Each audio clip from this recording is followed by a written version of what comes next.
Finally, Clemson Sports Talk has come back to Drive Time. Hello, everybody. Lawton Swan back in the saddle. Once again, it is the show that shakes the Southland. Clemson Sports Talk for you each and every afternoon as you make your way around the great state of South Carolina and beyond, listening to us on incredible radio stations like Fox Sports Radio 1400 in the Midlands, heard around the world on the iHeart Radio application. Download today. It is free. The website, put the .com on it.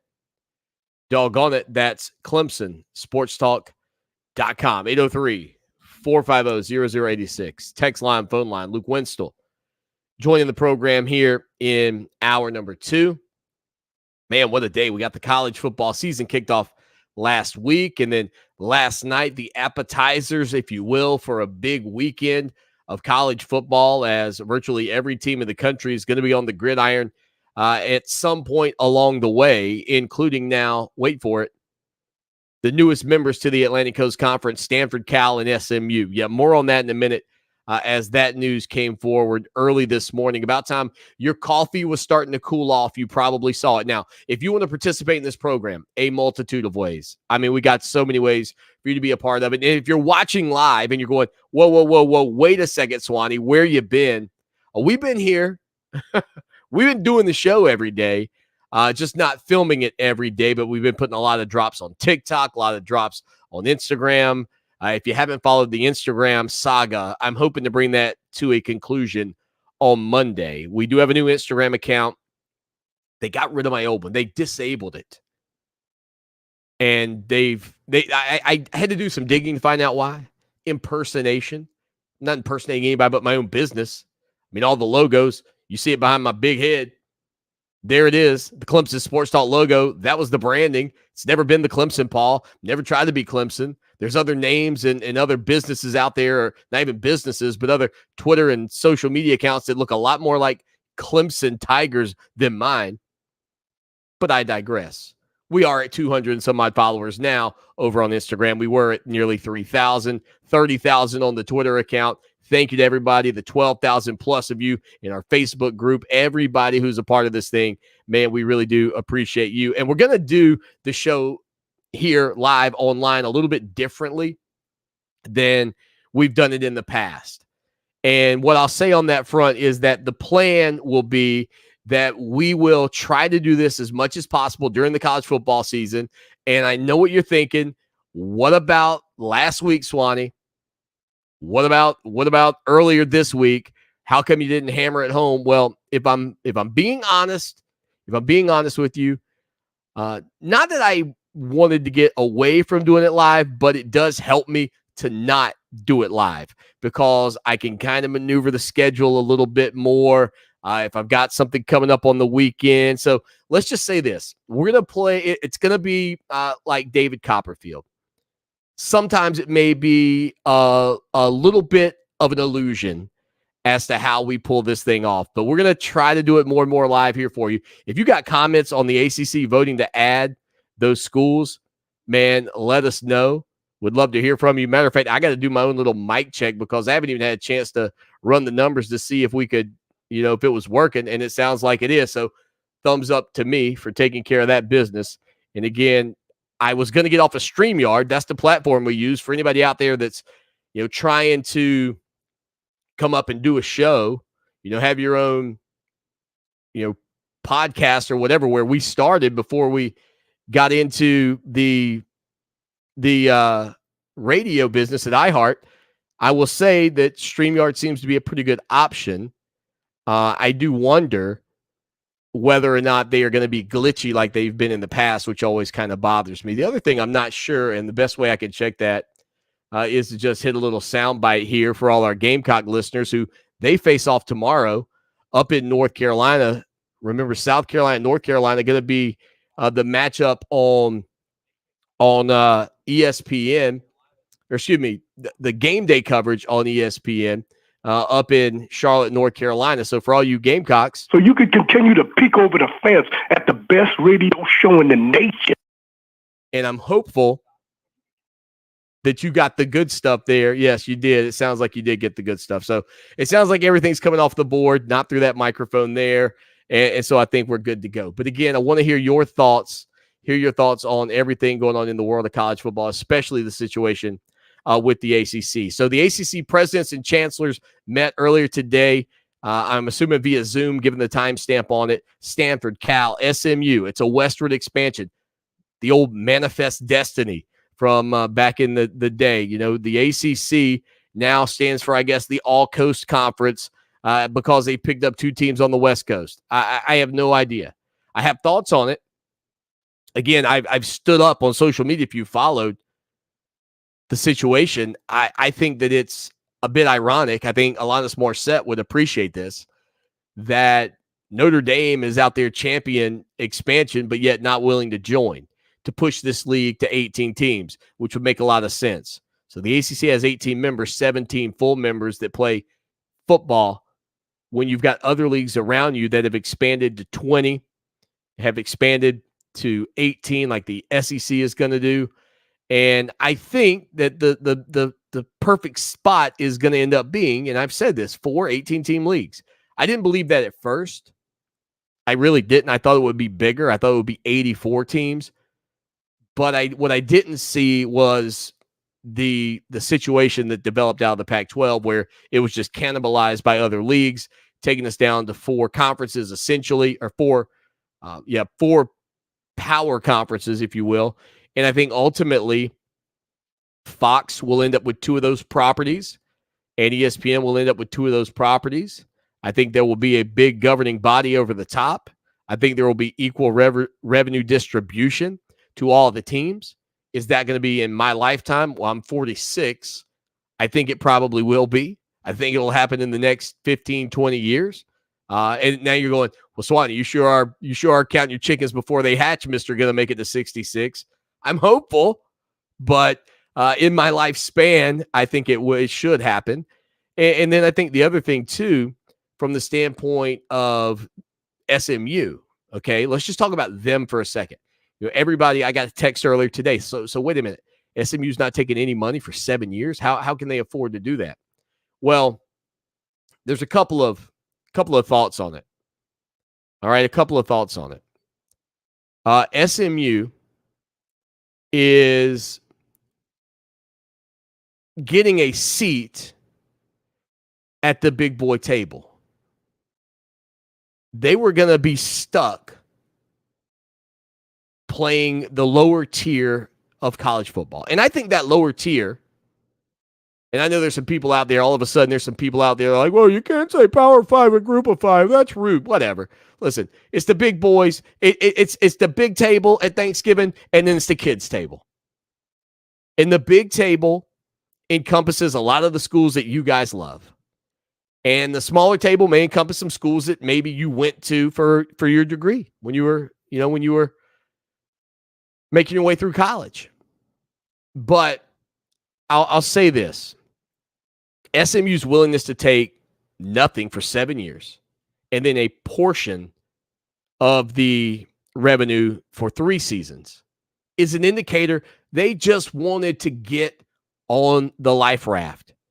Think about Titanic, Rose and Jack. Dude, they're Jack. They're in the water. They just want it. They just want a place to be. Can you slide over a little, Rose? I don't know, Jack. I'm not sure there's enough room on this door for you. Well, Jack said, well, look, I'll get up there, but I won't take up much room at all. I'll just hang on and figure out how I'm not going to freeze to death. And that's what they did. They hung on. They figured out how they're not going to freeze to death. The other thing about it, now that they have that seat, I think that they're locked in, and what they didn't want to be was left out. Like right now, if you're Oregon State, this is the irony of what just happened today for Oregon State and Washington State. SMU just leapfrogged you. They don't have anywhere to go. A lot of people are projecting they're going to join the Mountain West. That's not going to be a league that's going to be playing for the big college football national championship down the road, whatever that's called. They'll be playing for that second tier national championship unless they find a way to maneuver in. And that's where we are. And what we have seen in the college football playoff era is something that I've talked about a lot here on the program. By the way, if you don't know about this show, like, share, subscribe, tell your friends and neighbors and your friends' neighbors about the Hurry Up, No Huddle Sports Talk Express. We're here every day, 4 to 6 o'clock, Fox Sports Radio 1400 in the Midlands, around the world on the iHeartRadio app and the website, ClemsonSportsTalk.com. Go check it out. But what I've talked about for a long time with this situation and where we are today is that the smaller leagues just need to have their own thing. It's always worked. It's never been an issue. You know, when you win the championship, it's better than playing in a bowl game because you actually won a trophy. And you can still be tied into the bowl scenarios or whatever that looks like down the road if you're one of the smaller programs. But wouldn't it be better if you could say, man, you could stick your chest out and say, we won a title, a national championship. Nobody walks around going, yeah, but you didn't win. You didn't win the big boy. You didn't win the Power 5 championship. Nobody focuses on that. Nobody cares because they understand it's at a different level. So I think that group of 5, what remains, need to embrace that. They need to embrace that aspect of it and do their thing because we are clearly on schedule for something new. And back to SMU, if I may. I think that's another reason they took this deal. I think another reason that SMU took this deal is that they feel like this thing is not going to run out 7 to 10 years. I don't think they think they're going to be in the Atlantic Coast Conference in 7 to 10 years. They're certainly willing to hitch their wagon. God, you gotta love a good Western expansion reference in the midst of this conversation. That's why they're okay hitching their wagon to the ACC for just a little while. Because the odds are, with the landscape shifts that we've seen in college football over the past 2 decades, probably 5-6 years in, this thing's completely revamped. Maybe less. And if you're Stanford, Cal, and SMU, if you're Southern Cal and UCLA and all of these teams that are having these huge flights across the country, you're probably thinking to yourself, how can I get out of this situation sooner? And that becomes pressuring those people above you at the top, at the conferences, to get this deal worked out where the factions are then broken back up into what they once looked like, a little bit more intimate for the fans, a little bit more regionalized, much like the NFL. And then revenue sharing across the board, and let's get after it. Now, I put out a tweet earlier. I'm actually going to pull it up right now.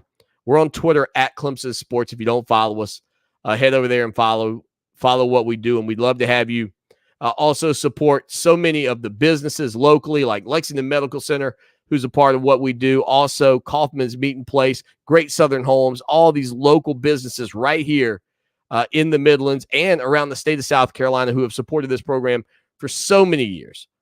Go out and support them. Let them know that you're listening each and every day. But I put out a tweet on the Twitter account.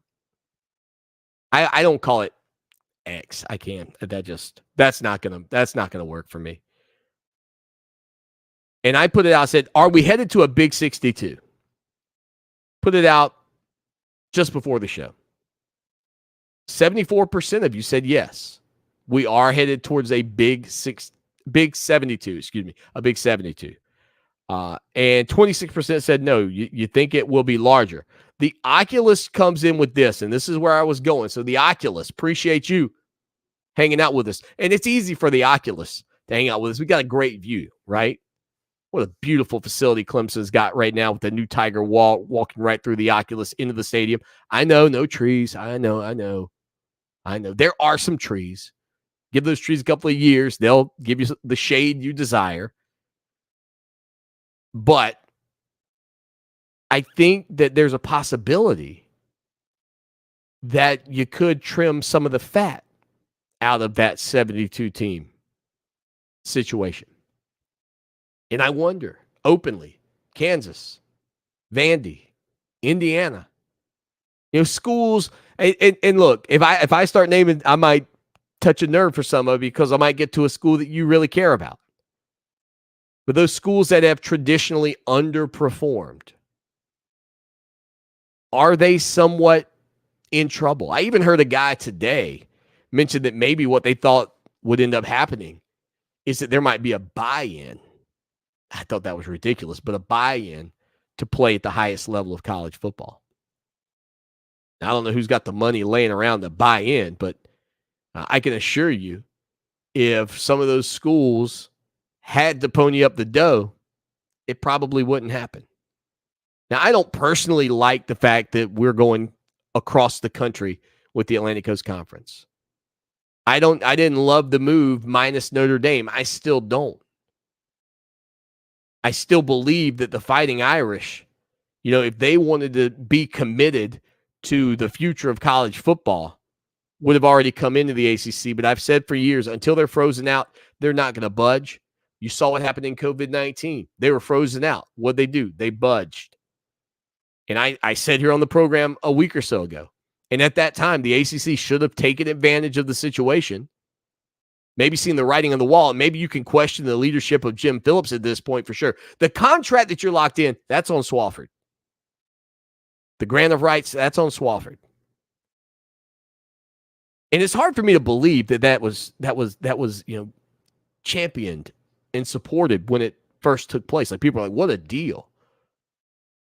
Now it feels more like what a steal. You can't get out if you're Clemson and Florida State, and apparently it would seem like NC State's the school that maybe flipped on this vote because the other teams needed one more vote. Clemson, Florida State, North Carolina, and North Carolina State were the members who did not want to advance expansion in the league, according to reports. And so as we now stare down the barrel of the future of the Atlantic Coast Conference, and for the Atlantic Coast Conference, I think the question becomes, what's it going to take for Notre Dame to come in if this wasn't the moment that you stood up to them and said, if this is what you want, if you're interested in this, well, you got to play this game too, because 18 makes a lot more sense. 18 teams makes a lot more sense. And so at this point, it's where we are. The Atlantic Coast Conference welcoming 3 new institutions to the league. James drops this nugget on us. He says, Swanee, why does Notre Dame even get a vote in a football conference they are not a member in? We need out of this mess of a conference. James, it doesn't make much sense to me either. And I don't even know what value they added, but I said here on the program probably a week or so ago, I might make the argument that Notre Dame, as much as I'm kind of down on them at this point with the situation,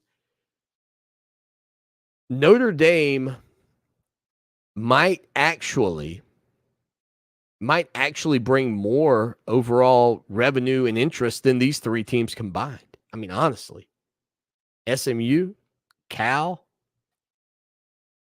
Stanford, you get markets in Texas. I get it. You get markets in California. I understand all of that.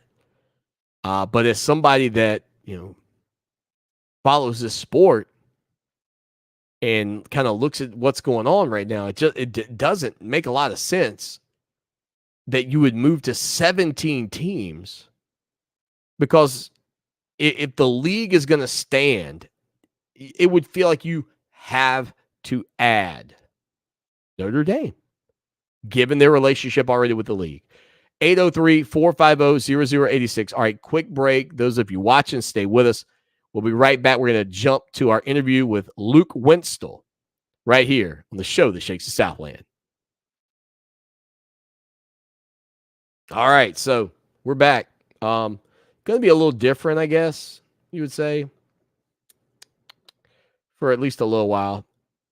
And I think today we may just do Luke's interview, and then may call it, 3:30. Give me enough time to get the thing uploaded. So, yeah. All right. Is everybody doing good? 2024, next season, right? This is 2023. Next year. Next year. Larry's in the house from Minnesota. What's up, Larry? My sister's in the house hanging out with us. Kevron. This guy, man, what a huge Tiger fan. He says something ain't right. All right, let's see. I could listen. If y'all don't mind seeing this part of it, I could do the show like this every day. I'm just not going to try to give you the professional cut up of the show. But I wonder, StreamYard's been trying to talk me into streaming again. Let me do this. If it glitches, you let me know, because that was why I didn't want to pay them the money. But I did. I went one more year. If you get like a thing where I'm like, but you still hear my voice and I'm not moving, please let me know. Because that's what I've been complaining to them about that for years. But I still paid. Ugh. Anyway. All right, let's get Luke on the line.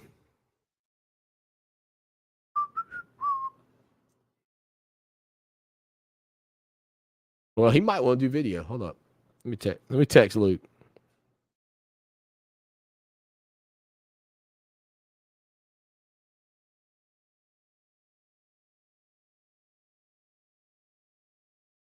I accidentally put an exclamation point. There we go.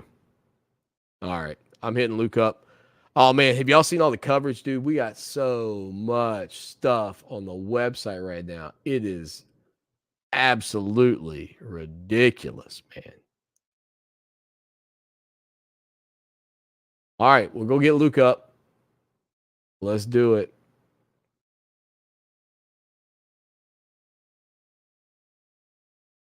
Drop him a link.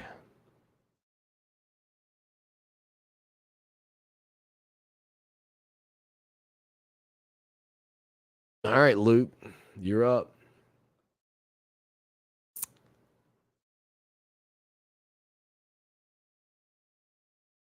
Let's see here. Goes.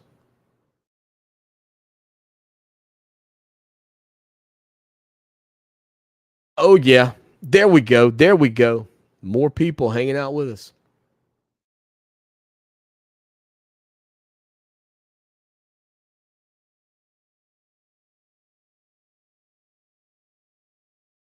There we go. There's the website today. Some of the cool things that you might find if you're ever on the site is like, so if you go into this story on Cade, you hit play right there, right in the top frame. Boom, just like that. You got the videos, you got some quotes. Actually, this is a story that Luke wrote. And then sometimes right after, we got this, the Roar comes out every day, gives you a little update from, man, all kind of stuff. And as I said today, I don't know why I keep getting into things going on with medicine, but somehow I did, talking about pig kidneys. And then since we're going to California, a little Phantom Planet for you today, this morning, get your morning going. So we got a lot of unique stuff. If you share content, it ends up right here in the Share Now section. Yeah, go check it out. Clemson, South Carolina tonight.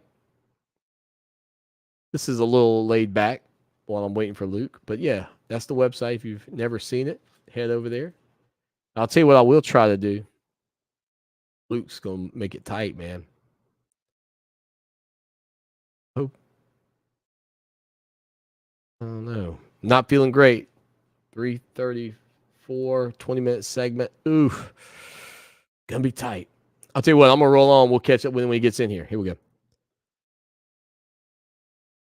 It is hour number 2. That's drive time right here on the show that shakes the Southland. Clemson Sports Talk, Lawton Swan hanging out with you. Looking forward to catching up with my buddy, Luke Winstall. Not lying to you. My man covers recruiting in the state of Georgia better than anybody. You don't believe me? This guy is tuned in, dialed in, going to high school games, talking to coaches.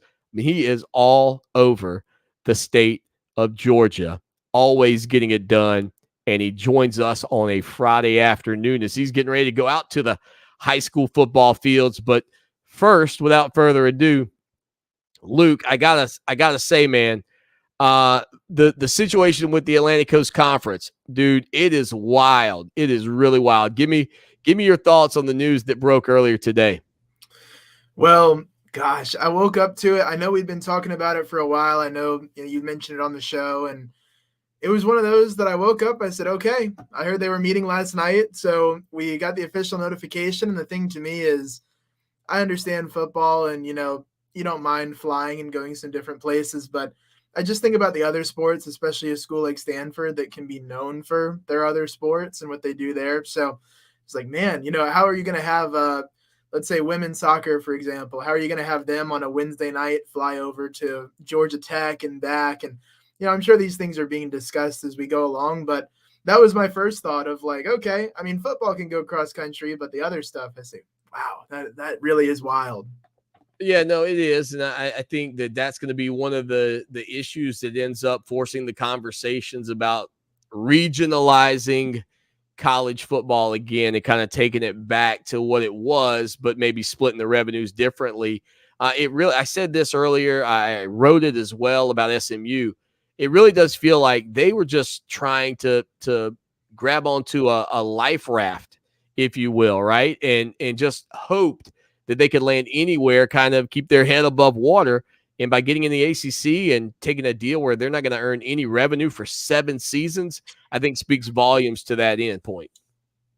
Absolutely. And that was the thing. I mean, I guess you really did get to see firsthand my first reaction. I texted you. I said, how in the world, 7 years of no revenue? I was like, Lawton, take me through that because, I may not be Warren Buffett or anything, but I can understand that, financially that is something that you don't see very often. So I was like, man, take me through. How do they do that? So that really was a thing that I didn't expect that, but desperate times, I guess. Well, do you find it ironic, though, that Notre Dame, I think they even had a statement that they put out at some point. Maybe it was Jack Swarbrick. Somebody in their institution put out that, it was hard to imagine that a program as esteemed as Stanford and a university like that could find itself on the outside looking in. And yet Notre Dame, Luke, in my mind, is that same program, right? I mean, they're esteemed and this, that, and the other, and they're on the outside looking in. Why wouldn't they have also joined to just take the conference to 18 teams?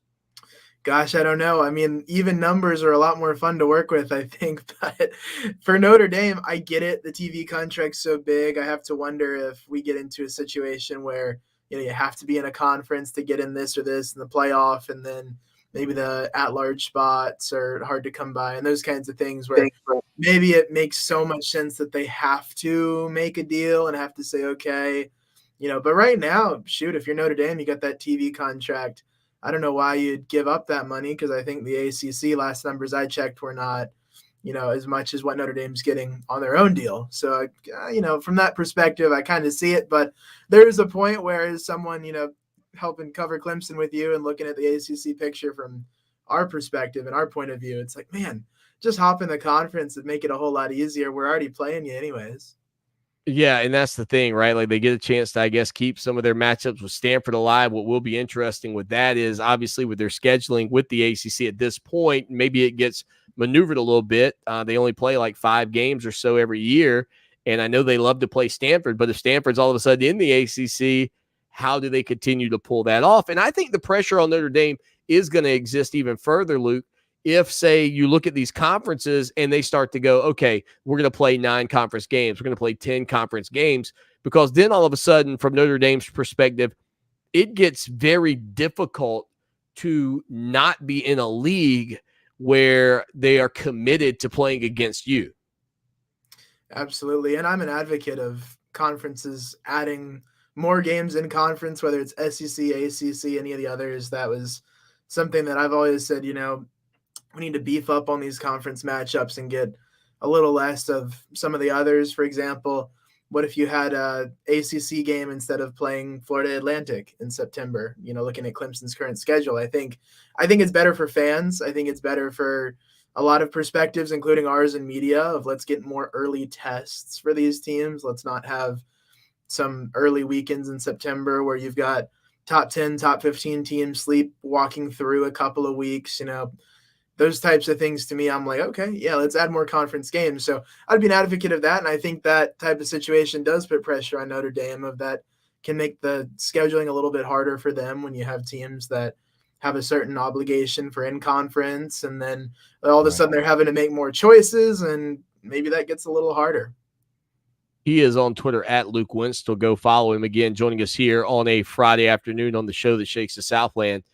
So, Luke, I know you had a little watch party yesterday to see Utah and Florida. I took advantage. Some people got blacked out on Spectrum. We put that in the North this morning over on the website for people, but I have YouTube TV because I wanted the Sunday ticket. Good call. And they got the 4 screens of doom, man, the multi-channel. I had 4 college football games going at once. That's a little overload for me. I know Phil Steele watches 12 or 16 games at a time. I can't even keep up with 4. But I do want to get your takeaway on the Gators and their loss 24-11 last night out in Utah. They have not won a game on the road out of the state of Florida, out of conference still since 1989, Luke. They haven't done that in your lifetime. Yeah. But give us your thoughts on just some takeaways on Utah and or Florida. Goodness. For Florida, there was some part, I think, of me throughout the day. I'm in a pick'em league with some of the reporters around Georgia, and they had, put in, and they're like, hey, you can change your picks up until, a certain point. And I had picked Utah last week. I'd already punched that in. I was like, I feel comfortable here. I think most of us did. Then the quarterback tight end situation happened, and I was wavering right around lunchtime. I was talking to a few people, can I pick Florida? It's SEC. There's maybe a little bit of explosion if Graham Mertz can move the ball downfield, but I decided I'm going to stick to my guns. So we go in this little watch party, not a big deal. We're just hanging out in the room and having people over. And actually, one of my roommates here is a huge Florida fan. His parents are his family's actually boosters at Florida. Okay. So, we're watching, and yeah, I think third quarter, about 6 minutes in, he was like, guys, I think it's time for me to take a shower. I'm going to go ahead and wind it down. And I think that's the feeling for Florida is there's not a whole lot of hope for this season. It's a tough schedule. You come in and you're looking at, I think the over-under win total is 5.5. You're probably looking at 5 wins, I think, the way it is. And there's guys like Pearsall flashed, and Mertz had a couple of throws in the game that I said, okay, that was maybe a little better than I was expecting. He was 32 of 44 for 300 and some odd yards. I mean, it wasn't like he was bad, just no other touchdowns, man. Offensive line didn't help him out.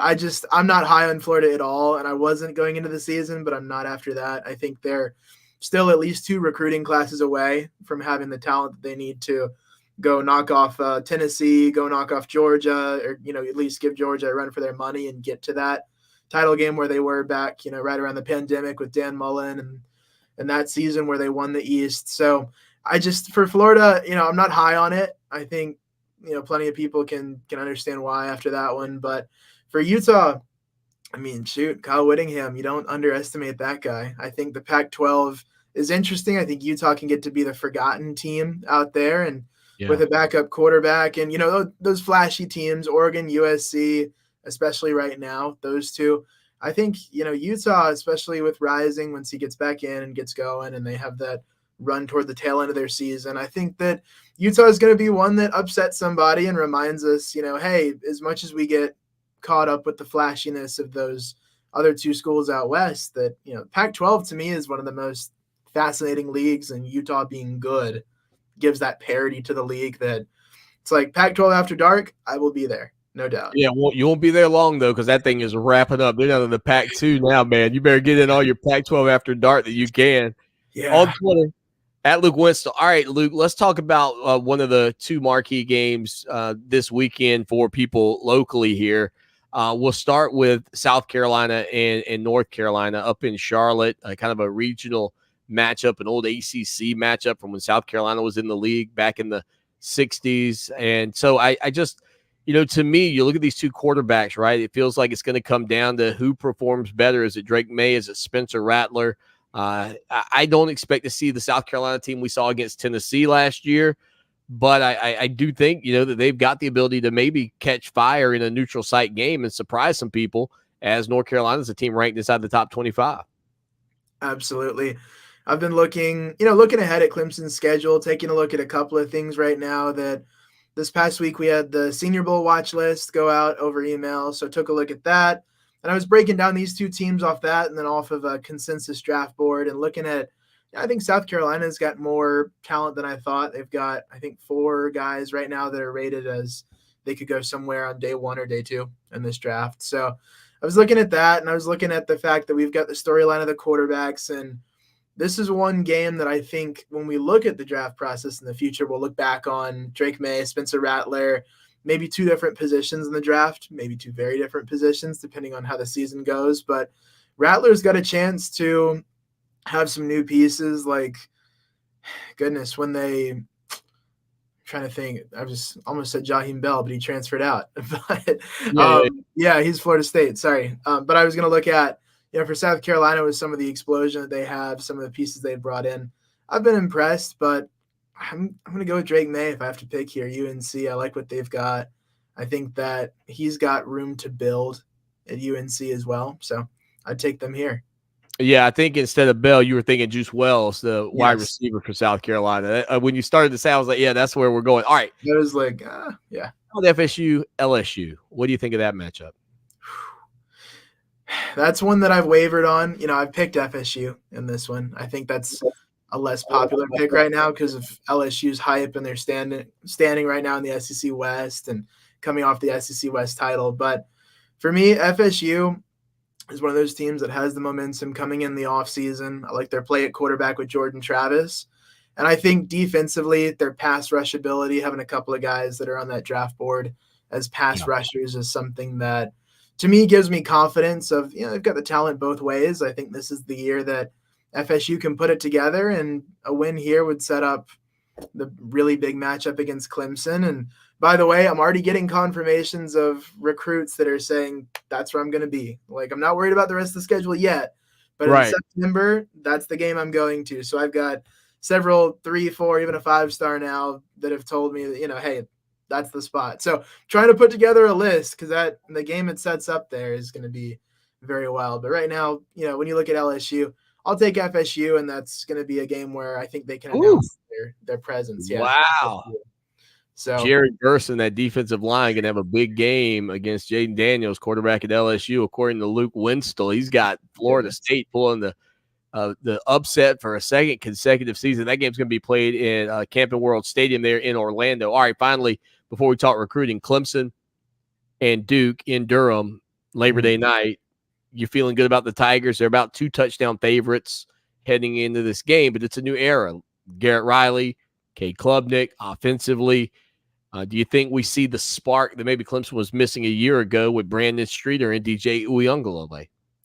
I think so. I remember that opener against Georgia Tech last year. Had some moments, especially defensively, some sacks and able to get the pressure, but offensively it was up and down. And, does Georgia Tech, we're in the third quarter, does Georgia Tech have a chance here? Like, is that a 2-score game now? And, looking back, I think this opener has a very different tone for Clemson. I understand it's an opponent that you're going to be favored by more than 2 touchdowns or 2 touchdowns on again. But I think this is one of those where we come out and we say, okay, maybe the offense wasn't perfect, but we come out and say maybe a little bit similar to what we did after the UNC game of I see the future. I see the potential. And it's not one of those opponents like FSU or Notre Dame where you note it in and say, okay, this is a national contender for sure. But I think this is one where the offense comes out. I feel like the run game for Clemson is going to be a consistent between the Maffa and Shipley and what they're able to do. And then the defense is, to me, enough known factors that I say the run game and defense is there. We just look at the pass game. As long as the pass game is able to hold up their end, which I'm confident in that. I'm thinking this is one that I'd say Clemson by maybe 17 if I had to pick. I'd take Clemson with the points. All right, Luke Winstall taking the Tigers in that one. Again, he's on Twitter at Luke Winstall, but he covers recruiting for us on the website. Put the .com on it, doggone it, Clemson, sportstalk.com. Luke, talk to us, man. I know you got a busy evening in the state of Georgia. High school football over in that state, man, as good as any in America. Give us a rundown of what you're hearing and where you're headed. Absolutely. So tonight's a big one. I'm headed over. I'm going to have to battle a lot of media members, I think, tonight for this one. We've got Elijah Griffin from Savannah Christian. So they're driving into Atlanta, and it's one of those that if you're a reporter and you're in the area, you pretty much have to be there. They're playing Marist, one of the Catholic schools in Atlanta, rival high school of my school, St. Pius. St. Pius. Yeah. Yeah, you know how it is. But for Savannah Christian, they've got two guys that Clemson's after right now in terms of the offer sheet. We're looking at 2025s. I know 24, there's a few commits left to go, and of course we're monitoring that and looking into that. But right now, this is the place to be tonight. We've got Logan Brooking, one of the players that is tight end, being recruited as tight end for Kyle Richardson, up on the board, top 2, top 3. Son, right? His dad played in the NFL, if I remember correctly. Yes, and so when you look at Brooking, he's got a lot of offers. He's not as hyped as much of a, look at this flashy national prospect, but he's one that there were a couple of guys I thought that would actually be higher on Clemson's board that Brooking is rated higher than in terms of who Richardson's already decided to offer versus not. So that's what caught my eye. That's why I said, okay, I know there's some really good guys that they're waiting to offer because they're recruiting, Brooking is their upper echelon. So that was important. The most important one, should have said his name first, but Elijah Griffin, he's a 5-star. Some people say he's the number 1 player in the country. He's definitely top 3. I think it'd be hard to find someone that wouldn't tell you that. So this is a 5-star type of guy. And the reason we're looking into it, it's not one that, hey, Clemson offered, but maybe not. This is one that Clemson's offered, and it's UGA, Clemson, South Carolina seems to be in that upper group. And from the people I've talked to around him, obviously we're going to see him to talk to him directly tonight to iron this out. But the people around him so far have told me those are the top 3. There's others that could jump into that area. But just in terms of a loose list of here's where he might be looking the most or who might be after him the hardest, Clemson's up there in that group. They have a real chance to land him. I hear great things about his character. So I'll be excited to see and get a firsthand look of what the full package is here that Clemson's looking for. They've offered somewhere between 7 to 9 guys at that position, but it seems like this is the number 1 on that D-line board for the Eason Hall duo of what they're looking for. So just going to see kind of how we feel. And Marist is, because of the private school multiplier in Georgia, 6A, so they're the second highest classification. So should be a good test of skill set for those 2 players as well. 1 offensive, 1 defensive, and we'll have you covered in terms of, Twitter, photos. We're hoping for some interviews before the guys hop on the bus, and Elijah Griffin's visiting Georgia tomorrow, so he'll be in the area a little bit. So hoping to catch up with them and bring that all directly to you. Luke, buddy, always appreciate you. Safe travels, man. We look forward to seeing your work over on the website. Be good, buddy. Awesome. Thank you. Have a good one. Luke Winstall. He's on Twitter at Luke Winstall. Quick break. We'll come back with more right here on the show that shakes the Southland. It's Clemson Sports Talk on Fox Sports Radio 1400 in the Midlands, heard around the world on the iHeart Radio app. All right, guys, we're gonna hang it up for today. Gonna get the show in the books. Do the other 2 segments. We'll be back, or the other 6 segments. We'll be back on Tuesday. No show on Monday. So we'll talk to y'all soon. Take care and go Tigers.